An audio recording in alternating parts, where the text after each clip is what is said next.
Well, January is National Codependency Awareness Month. The goal is to share information on codependency and how it can impact your mental health as well as your relationships. So here to talk a little bit more about it is our 9 News wellness expert, Dr. Heather Hans. Dr. Hans, thanks so much for coming in. My pleasure. This is such a common problem, so I appreciate raising awareness about I'm glad we're talking about it too, because I don't think people are even able to always recognize codependency.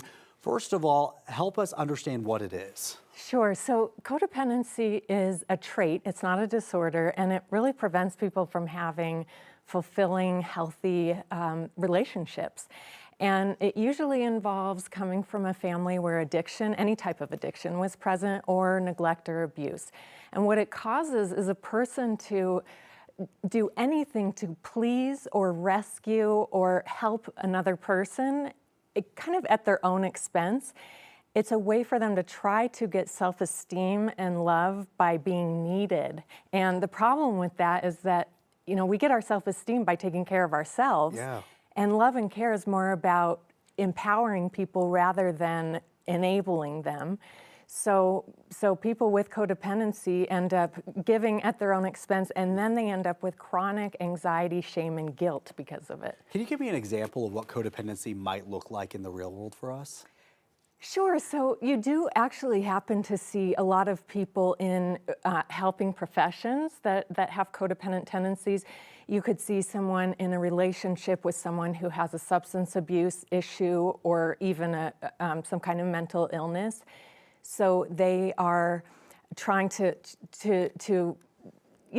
fix them, basically. It's that I want to fix you mentality. Yes. And that's the first thing, is to understand that we don't have power to control or fix people. Yeah. And usually people resent when you're trying to control or manipulate them, and it sends a message that you don't think that they're capable. So it's better just to focus on your own codependency and try and heal that. So what can people do to reduce codependency? Yeah, so focus on yourself rather than the other, because they usually don't even know how they feel.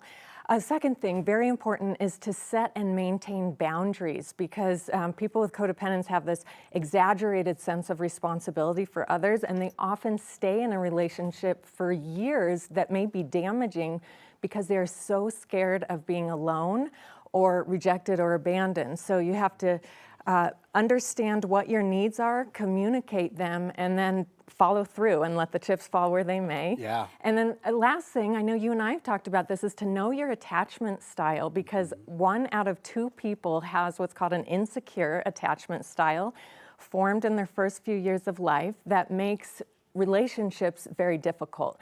And codependency is usually a part of those. So it can be also passed down through generations. Right. So traumasolutions.com has a free attachment quiz that people can go look at. Oh, good. Okay, good to know. Because I can imagine this also probably happens a lot with parents and children too, that situation right there. That's where it starts. Outside of going and taking that survey, is there any other place that we can go to find more resources to help with a codependency issue? Absolutely. So Al-Anon is the biggest worldwide support group, and that's for loved ones of people with alcohol or drug addiction. And but 12 steps don't work for everyone, and there are a lot of other types of groups, a lot of books and online sources, and Melody Beatty is an author who's kind of an expert on this topic. Okay, Dr. Hans, thank you so much for coming in. My It's important to hear pleasure. about that, so we appreciate it. Thank you.